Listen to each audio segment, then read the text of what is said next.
Se.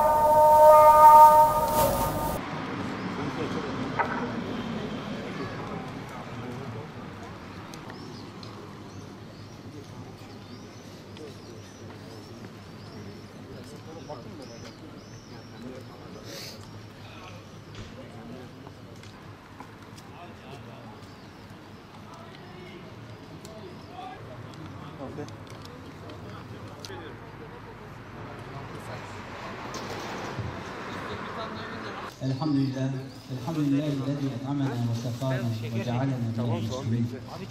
Bizi yediren, içiren ve Müslümanlardan kılan Allah'a hamdolsun. Ümmet sofrası yaklaşık 7 yıldır devam eden birçok camianın, Müslüman kardeşlerin bir ümmet bilinciyle bir araya geldiği, acizane bir simidin, bir hurmanın, bir suyun, bir ayranın olduğu, ardından bir çayın içilip kardeşlerin birbirini gördüğü ve dünyada zulüm altında bütün coğrafyalarda yaşayan kardeşlerinin yaşadıkları sıkıntıları bir gecelik bir iftar sofrasında Aleyhisselam'ın öğretileri üzerine anıp buradan dağılacağı, kardeşliği hatırlayacağı, birbirlerini göreceği bir sofra. 7 yıldır devam ediyor elhamdülillah. Sofra ne kadar malzeme koyarsanız o kadar toklarla birlikte olursunuz. Sadece israf ettiklerimiz ülkeleri, coğrafyaları doyuracak kadar. Türkiye'de sadece İstanbul'da bir güne israf edilen ekmek Afrika kıtasının bir aylık gıda ihtiyacını karşılıyor.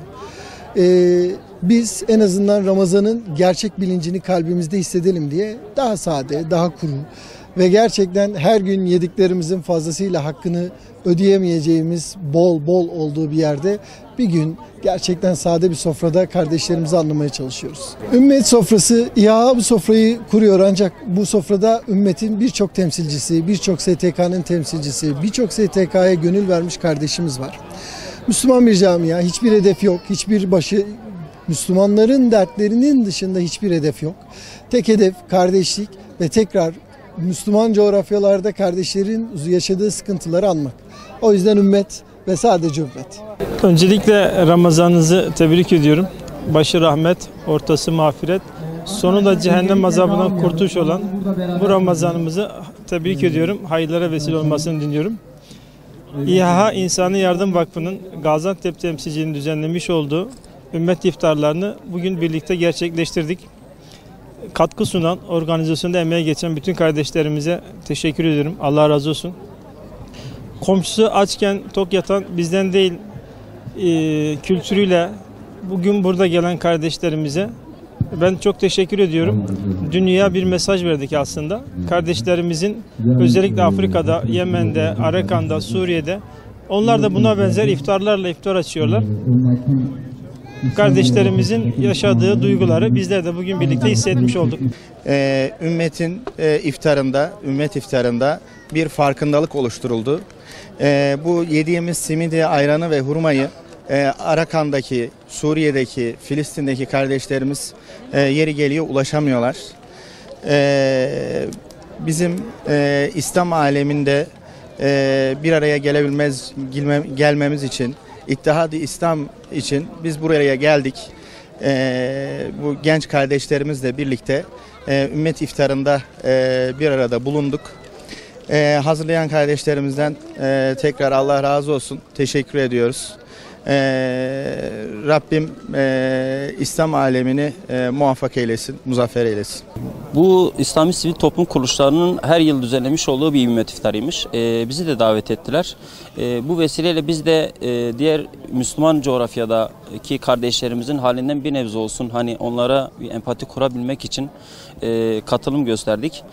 Çok güzel bir ortam. Hani bütün sivil toplum kuruluşlarından, vatandaşlardan kalabalık mevcut burada. Biz de en azından hani burada bir nebze olsun onların halini anlamak için katılım gösterdik. Allah razı olsun. Gayet güzel, olumlu. Katılan herkesten de Allah razı olsun. Yetişemeyenler oluyor. Onlardan da Allah razı olsun herkesten. Bir farkındalık oluyor burada. İşte bir farklılık oluyor şu. Demek ki insanlar çay ve simit ve suyla da iftar açılabiliyor. Hurmayla da açılabiliyor. Gösterişli, şatafatlı sofralardan uzak, tamamen daha mütevazi, daha güzel bir sofra olarak görüyorum. Allahu Ekber. Allahu Ekber. Elhamdülillahi Rabbil alemin. Errahmanirrahim. Maliki yevmiddin. Kul ya eyyuhel kafirun. Ve la لكم دينكم ولي دين. الله أكبر. الله أكبر. سمع الله لمن حمده. ربنا لك الحمد. الله أكبر. الله أكبر. الله أكبر. الله